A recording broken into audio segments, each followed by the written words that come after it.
எதுக்கோசம் வந்தீங்க? ட்ரிங்க்ஸ் பண்ணுற பிரச்சனை.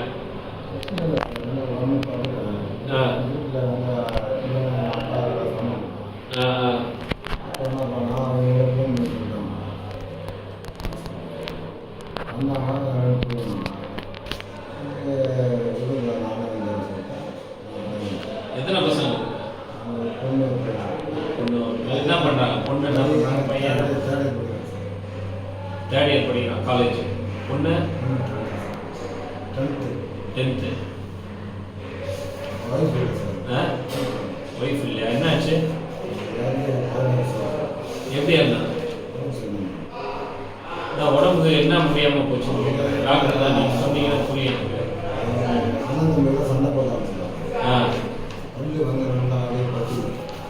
அண்ணன் தம்பி இல்லையா? எதுவாக சண்டை போட்டாங்க?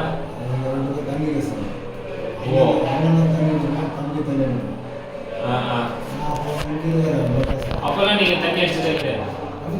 அப்பயே அடிப்பீங்க, லைட்டா அடிப்பீங்க.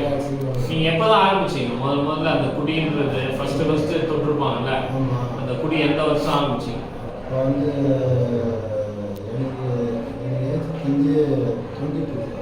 22 வயசுல ஆரம்பிச்சீங்க. இப்போ 48 வயசு. ஒரு 22 வருஷமா குடிச்சிருக்கீங்க. அந்த 22 வருஷத்துல ஃபர்ஸ்ட் ஆரம்பிச்சீங்கன்னா என்ன சாப்பிட்டீங்க? பியர் ஆட்ல ஆஃப் ஆகி 4 பேர் சாப்பிட்டீங்க. அதே கொஞ்சம் கொஞ்சமா 4 பேர் சாப்பிட்டீங்க. பட் இப்போ கடைசியா வந்தீங்க பார்த்தீங்களா, அதுக்கு முன்னாடி நாளோ இல்லை அன்னைக்கு எவ்வளோ சாப்பிட்டுருப்பீங்க?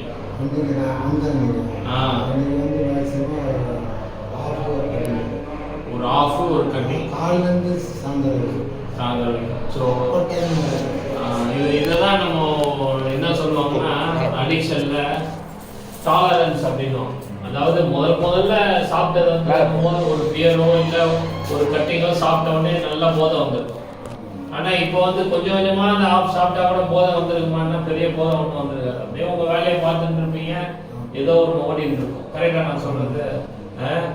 இதுதான் போதையில் அந்த குடி நோய் அப்படின்னுவோம். அந்த குடி நோயில் வந்து டாலரன்ஸ்ன்றது வந்து படிப்படியாக இன்க்ரீஸ் ஆகிட்டு வந்திருக்கும் இந்த 22 வருஷத்துல. ஸோ ஒரு ஸ்டேஜில் வந்து ரொம்ப மோசமாயிடும். ஸோ இதை பற்றி தெரிஞ்சுக்கிறதுக்கு தான் உங்களுக்கு வந்து இந்த மாதிரி ரீஹாபிலிட்டேஷன் சென்டர்லாம் அட்மிட் பண்ணியிருக்காங்க. ஸோ நீங்கள் கொஞ்சம் கொஞ்சமாக இந்த வியாதியை பற்றி தெரிஞ்சுக்கிறீங்கன்னு வச்சுக்கோங்க, ஈஸியாக இதுலேருந்து வெளில வந்துடலாம்.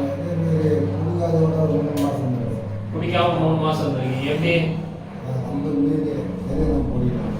அப்படின்னு நீங்கள் உறுதிப்படுத்தி குடி நிறுத்தணும் அப்படின்னு நீங்களாம் நிறுத்திருக்கீங்க, வீடு விட்டு இருந்திருக்கீங்க. Very good, very good. அந்த மாதிரி முயற்சி பண்ணவங்களுக்கு இந்த மாதிரி இடம் வந்து ரொம்ப ஹெல்ப்ஃபுல்லாக இருக்கும். அதாவது வெளியில போனாலும் சில சப்போர்ட் குரூப்ஸ் இருக்கு, ஆல்கஹாலிக் அனானிமஸ் சொல்லுவாங்க. அந்த மாதிரி குரூப்ல போய் ஒரு 1.5 மணி நேரம் உட்காந்தீங்கன்னு வச்சுக்கோங்க, இந்த கட்டத்தை கடந்து சில பேர் வந்திருப்பாங்க. உங்களை மாதிரியே ஒரு 20-25 வருஷம் குடிச்சிட்டு இன்னைக்கு 20 வருஷம் குடிக்காம இருக்கிறேன்னு சொல்லுவார் அந்த மீட்டிங். அப்போ அவருக்கு அனுபவம் ஜாஸ்தியா இருக்குமா இல்லையா? அப்போ அவர் சொல்றதை கேட்கலாமா இல்லையா? அந்த மாதிரி இடத்துக்கு நீங்க இங்க இருந்து ரிலீஸ் ஆனதுக்கு அப்புறமும் வீட்டுக்கு போயிட்டு டிஸ்சார்ஜ் ஆனதுக்கு அப்புறமும் அங்க போய் அட்டன் பண்ணீங்கன்னா உங்களுக்கு நிறைய விஷயங்கள் புரிய வரும். ஆஹா, இது பயங்கர பேராபத்துல இருந்திருக்கோம், தப்பிச்சுனோட நம்ம அப்படின்னு டெய்லி நம்மள நம்ம ஒரு நாளா தள்ளி பல வருஷம் தள்ளிட்டு போகலாம். இல்லாட்டி அந்த 3 மாசத்துல பிச்சுக்கோ. நான் இது எதுக்கு சொல்ல வரேன்னா, 3 மாசம் நீங்க போதை இல்லாம இருந்தீங்க, ஆனா ஏதோ ஒரு பிரச்சனையினால நீங்க திருப்பியும் அடிச்சுட்டு இருக்கிறீங்க. கரெக்டா? ஸோ அது என்ன பிரச்சனைன்னு நம்மளால கண்டுபிடிக்க முடியாது. ஆனா இந்த மாதிரி குரூப்ல போய் உக்காந்தீங்கன்னா அந்த பிரச்சனை வரதுக்கு முன்னாடியே சொல்லிடுவாங்க, டேய் இது பிரச்சனை வேணாம், இன்னைக்கு ஒரு நாள் தப்பிச்சுக்கோ, நாளைக்கு மீட்டிங் வா அப்படின்னு சொல்லுவாங்க. டெய்லி 7 மணிலேருந்து 8:30 மணி வரைக்கும் அந்த மாதிரி மீட்டிங் நடக்கும். அந்த மாதிரி மீட்டிங் இங்கிருந்து முடிஞ்சு போனதுக்கு அப்புறம் கூட நம்ம தொடர்ந்து அந்த மீட்டிங் போனீங்கன்னா கொஞ்சம் கொஞ்சமா இந்த போதை குடி நோயிலிருந்து வெளில வந்துடலாம். முன்னாடி 22 வருஷத்துக்கு முன்னாடி எப்படி இருந்தீங்க? சுதந்திரமா இருந்தீங்களா? காலையில எழுந்தவனே இப்போ மண்டெல்லாம் கேட்டுக்கிட்டே இருக்கும் குடின்னு. அதெல்லாம் இருந்திருக்காது அந்த வயசுல. ஹாப்பியா போயிருப்பீங்க, விளையாண்டுருப்பீங்க, வேலைக்கு போயிருப்பீங்க, உள்ள குட்டியோட வெளியே போயிருப்பீங்க, ஒய்ஃபோட. கல்யாணம் முடிக்கும் போது போத பழக்கம் உண்டா? எப்படா ஒரு ஃபங்க்ஷன் தான் அடிப்பீங்க, ஏதாவது கருமாதி, ஒரு டெத்து, மஞ்சள் நீர் ஆட்டுங்களா? அடிக்க மாதிரி வாய்ப்புங்கிறான் சொல்லி மீன்லாம் சாப்பிட்டேன். ஆனா இப்போ மஞ்சள் நீராட்டு விழாலாம் போனா என்ன ஆகுது? ஃபுல்லா குடிச்சிட்டு மட்டையா பிரச்சனை ஆயிடுச்சு இல்ல. இப்போ ஒய்ஃப் எல்லாம் கூட்டினே போறது கிடையாது, நான் தனியா இறந்துட்டாங்க, அது ஒரு பிரச்சனை இல்ல. அவங்க இறந்து ஒரு குடும்பத்துல பாருங்க, அதுவும் குடிநோயால தான். உங்களோட குடிநோய் கிடையாது, அவங்களோட அண்ணன் தம்பிகளோட குடிநோயினால பாதிப்பாயே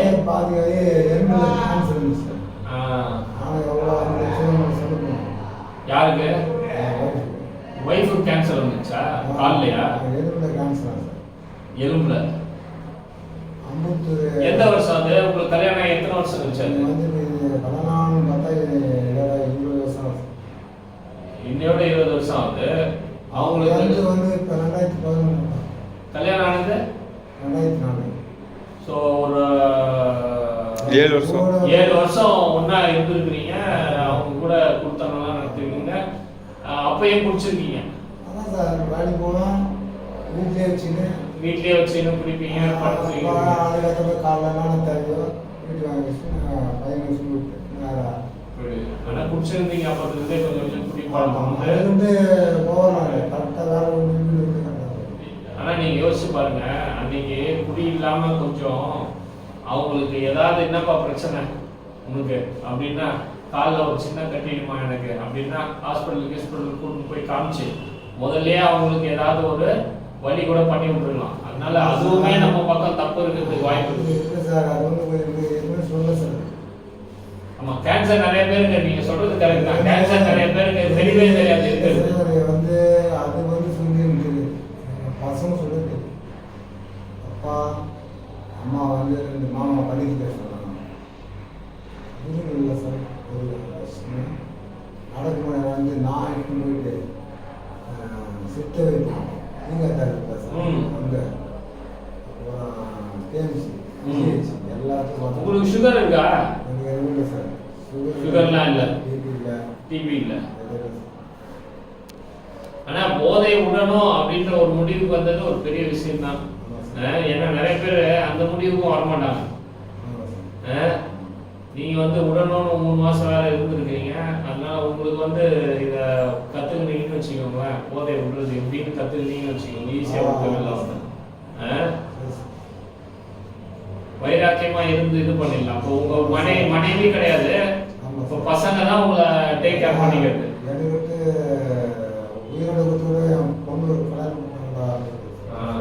பொண்ணு இப்போ படிக்குது, 10வது படிக்குது, பையன் காலேஜ் படிக்கிறாங்க. இப்போ இவங்கெல்லாம் எப்படி, நீங்க இங்க வந்துட்டீங்களே, இப்போ அவங்களுக்குலாம் சாப்பாடு கொள்றது இதெல்லாம் எப்படி? அக்கா சேர்ந்து போறாங்க சார். உங்க அக்கா? அக்காவுக்கு 2 பையன், நாங்கள் 2 பேர், மொத்தம் 7 பேர் வரும். ஒரு பையன் வந்து உங்க அக்கா ஃபேமிலியோட அட்டாச் ஆயிருக்கீங்க, அவங்க பாத்துக்கிறாங்க, ஒரே ஃபேமிலியா இருக்கீங்க, உங்க அக்கா வந்து எல்லாத்தையும் பாத்துக்கிறது, நீங்க சம்பாதிச்சு கொஞ்சம் அக்கா கிட்ட கொடுத்துருவேன். அதே மாதிரி அக்கா வந்து எல்லாம் ட்ரீட்மெண்ட் பார்த்துக்கலாம். அதே மாதிரி பசங்க ஸ்கூல்லாம் காலையிலேருந்து அதுங்க வேலை என்னவோ டக்கு சேர்ந்து போயிட்டு இருப்பாங்க. அக்காவுக்கு எத்தனை பசங்க? 2 ஆம்பளை பசங்க. அவனும் நல்ல உத்தியோகத்தில். அவங்க வீட்டுக்காரமா? இது வீட்டுக்காரர் வந்து கொத்தனார் சார். அவங்க வந்து அவர் குடிப்பாரா? அவர் குடிப்பார் வந்து வேறு ஓசியில் வாங்கி குடிப்பாரு. ஆமாம் சார், வேணும் வாங்கணும். ஓசியில் வாங்கி கொடுத்தா குடிப்பார். ஃபுல்லு வாங்கி கொடுத்தா காசு கொடுத்தா வேணாம். நல்ல பழக்கம் தானே? நல்லா வயசு சார், 15 வயசாக இருக்கு. அவங்க ஆட்டோ சொல்லணும் நான் போய் சொல்லணும். Very good, very good. அதெல்லாம் வந்து சில பேர் சோஷியல் ட்ரிங்க்னு சொல்லுவோம். அதாவது நீங்க சொல்றீங்க பார்த்தீங்களா, எப்பயோ ஒரு நேரம் கூடி இருக்கும் போது கொஞ்சமா குடிச்சிட்டு அவங்க பாட்டுன்னு போயிடுவாங்க, அடுத்த நாள் அவங்க வந்து அதை பத்தி யோசிக்க மாட்டாங்க, வேலைக்கு போயினே இருப்பாங்க. கரெக்டா நான் சொல்றது? அவர் அந்த மாதிரி கேட்டகரி. பட் நம்ம எப்படி நைட்டும் குடிச்சிட்டு காலையிலயும் போய் கட்டி கட்டிக்கணும், மதியானமும் லைட்டா போடணும். அது வந்து தெரியுது. ஸோ 24 மணி நேரம் ஓடிட்டு இருக்கிறது தான் குடி நோயின்னு சொல்றோம். இப்போ டாஸ்மாக் இருக்கிறவங்க எல்லாமே எடுத்துன்னு வந்து இங்க சேர்க்கறாங்கன்னா சேர்க்கறது கிடையாது. உங்க அக்காவோ போலீஸ்காரரோ யாரோ ஒருத்தர் என்ன பண்ணிருக்கிறாரு உங்களை, இவன் வந்து ரொம்ப குடிக்கிறான், பிரச்சனையாகுது ஊருக்குள்ள காலையில இருந்து நைட் வரைக்கும் குடிச்சிக்கின்னு பிரச்சனையா இருக்குன்னு சொல்லி தான் எடுத்துன்னு வந்து சேர்க்குறாங்க இங்க. புரியுதுங்களா நான் சொல்றது? ஆனா சோசியல் ட்ரிங்க்ன்றவங்க அப்படி கிடையாது. அவங்க பாட்டு அவங்க வேலையை பண்ணிட்டு இருப்பாங்க, அவங்களால ஒரு பெரிய பிரச்சனை இருக்காது. புரியுதுங்களா? அதனால நம்ம வந்து குடி நோய் நமக்கு இருக்குதுன்னு உணர்றதுக்கோசம் இது சொல்றேன். புரியுதுங்களா உங்களுக்கு? அந்த குடி நோய்ன்றது நமக்கு இருக்குது அப்படின்னு ஒத்துக்கிறீங்களா நீங்க? ஒத்துக்கிறீங்களா இல்லையா? அது ஒத்துக்கிறீங்கன்னா சீக்கிரம் வெளியே வந்துடலாம். வேற எதுவும் உங்களுக்கு சுகர் பிபி இல்லைல்ல, நான் அதுக்கான மாத்திரை எதுவும் போட தேவையில்ல, அதுக்கான செக்அப் எதுவும் பண்ணி பார்க்கணுமா? சுகர் இருக்கு பிபி இருக்கு நல்லா இருக்குதா? ஆனா 48 வயசு ஆகுதுன்றதுனால ஒரு வாட்டி பார்க்க சொல்றேன். உங்க வீட்டுல சப்போர்ட்டிங் பர்சன் யாருன்னு பாருங்க. சப்போர்ட் பண்ணுவாங்க, ஜெனரல் ஒர்க் பண்ணுவாங்க. அதே மாதிரி ஒன்றும் சொல்லுவேன், அன்னைக்கு வந்து நான் தண்ணி வச்சுட்டு நம்ம ஏழை இந்திக்கார அவன் நல்லா பழக்கம், அவனும் ட்ரிங்க்ஸ் வாங்கிக்குவான், நானும் வாங்கிக்கிறேன். அவன் போதை எனக்கு தெரியாது, நானும் நைட் போகிறேன் அப்படியே வாடான்னு போகிறேன். அவன் போயினே இருந்தான். அவர் அண்ணன் கூப்பிட்றேன், அண்ணன் ஒரு ரூபா கம்மியாக இருக்கும், நான் ஏன் அவனுக்கு தரணும்? யாரு? அந்த இந்திக்காரன். இந்திக்காரன் சொல்கிறான், நான் ஏன் அவனுக்கு தரணும் காசு? என் வீடு தானா எழுத்து விட கொடுத்துனாங்க. அவனை எவ்வளோ ஹெல்ப் பண்ணிடுறேன். ஒரு 20 ரூபா தரமாட்டேன். வாட்ஸ்அப்பில் போட்டு அவனை அடிச்சு கிச்சு கிட்டு கொடுக்கி செல்லு கொடுக்கி எல்லாம் நான் காப்பாற்றுக்கிறேன். சரி நம்ம இது சும்மா நான் போய் துடுக்க மாட்டேன். சரி நமக்கு ஒரு நல்ல நம்ம ஒரு ஃப்ரெண்ட் வச்சு சார் ஒரு 20 தானே சரி தான் போகணும். அவன் போனோன்னு வந்து என்னடா நான் ஒரு வேலை அடிச்சிட்டேன். ஃபஸ்ட் அடி நான் அவன் அப்போ அது நீங்கள் வரதுக்கு முன்னாடி அன்னைக்கு வந்தேண்ணா அன்னைக்கு அது வேணா போட்டான். எண்ணெய் அடி 2 அடி வச்சிட்டான் தேவையில்லை வச்சது. நான் என் கூட வந்து என் தம்பின்ட்டான் சொந்த அப்புறம் என் மண்ணன் நாடி நட்டு அவன் ஒரு 2 அடி வச்சிட்டான். அவனாச்சு இன்னும் என் அக்கா என் மாமா எல்லாம் வந்தாங்க. அவனை மாடி விட்டு நான் போயிட்டேன். எங்கள் டென்ஷனில் நான் போயிட்டேன். போயிட்டு பசி சொல்லிட்டு நேராக போய் ஒரு 5 இது வேணும் பஜ்ஜி அதை வாங்கிட்டு வந்தால் அவங்க நிற்கிற பேப்பர் வண்டி. சரி நம்ம போனால் குடிச்சிட்டு வர வரணும்னு சொல்லிட்டு நான் இங்கே ஓரம் வந்துருந்தேன். அவங்க வந்து என்ன போனால் போலீஸ் என்ன சொன்னார், டேய் இனிமேல் அங்கே போய் அவங்க எதாவது பிரச்சனை பண்ணேன் உடனே தீ உள்ள வச்சுட்டு போனாங்க. அதெல்லாம் போயிட்டான். நானாக போனேன். அந்த பஜ்ஜி நான் பாண்டி ஒரு 2 பஜ்ஜி கொடுத்து நான் வந்து சாப்பிட்டு கொண்டு பார்த்துருவேன். மணி நான் ஒரு 11:30 போய் வந்தாங்க. இன்னும் அழகாக நான் தெரிஞ்சு போதை அவங்க நானே வரேன்னு சொல்லிட்டீங்க. அது கொடுப்பா. இது வந்து நம்ம நல்லது கூட நினைச்சுக்கலாம். ஏதோ எல்லாருக்கும் இந்த மெசேஜ் கிடைக்கிறது இல்லை. என்ன மெசேஜ்? இந்த மாதிரி ஒரு டி அடிக்ஷன் சென்டர் இருக்கு, இதுல போய் நீ சேரணும்னு ஏதோ ஒரு போலீஸ்காரன் தான் புண்ணியம் கட்டிங்கன்னா நீங்க அட்ரஸ் கொடுத்து உங்களை எடுத்துன்னு வந்து சேர்த்துக்கிறேன். அதனால அதை நம்ம ஒரு நல்ல இதுக்கு யூஸ் பண்ணிட்டு வெளியில போய் நீங்க திருப்பி எங்க குடியை தொடாம இருக்கிறதுக்கு என்னென்னலாம் பண்ணலாம் அப்படின்னு தெரிஞ்சுக்கோங்க. இங்க இருந்து அமைதியா அவங்க கிளாஸ் எடுக்கும் போது என்ன சொல்றாங்க, எது சொல்றாங்க அப்படின்னு எல்லாம் கேட்டுக்கோங்க. எனக்கு ஒரு நானும் சார் நம்ம பேரிஸ்ல ஒரு மாசம் நானே கடவுள் பக்தி இருக்கா? எல்லாம் பக்தி சார். நான் வந்து இருந்து சார் கிறிஸ்டினுக்கும் கூட அல்லா சார் எல்லா மதம் என் சம்மதம். நம்ம இது அதாவது ஒரு நம்ம எப்பயுமே ஒரு மேலான சக்தி இருக்குது, நமக்கும் மேல ஒரு சக்தி இருக்குதுன்றத உணர்ந்து அதுகிட்ட ஹெல்ப் கேட்டீங்கன்னா கிடைக்கும். கண்டிப்பா சார். ஆனா சில பேர் என்ன பண்ணுவாங்கன்னா, என்னால முடியும், நானே பண்ணிடுவேன், நானே குடிய விட்டுருவேன் அப்படின்னு நினைச்சாங்கன்னா முடியாது. அதனாலதான் இந்த மாதிரியான ஒரு ஃபெய்த்தை ஏதோ ஒன்று இருக்கணும்ன்றது சொல்லி சாமி சொல்றேன். சாமி நம்ம குடி நல்லா இருக்கும், நான் நல்லா இருக்கும், எல்லாரும் நல்லா இருக்கும்.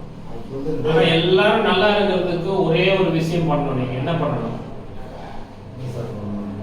குடிய விடணும்.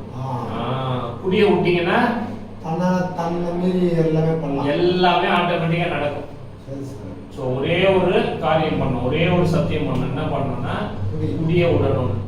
அதுவும் இன்னைக்கு ஒரு நாள் விட்டா போதும் நீங்க பண்ணுங்க. ஏன்னா நாளைக்கு விடுறேன்னு சொல்லி இவ்வளவு நாள் கதையை கொடுத்துருப்பீங்க, நாளைக்குல இருந்து நான் விட்டுறேன் சத்தியமான்றீங்க. ஆனா இனிமேட்டு அப்படி படாதீங்க.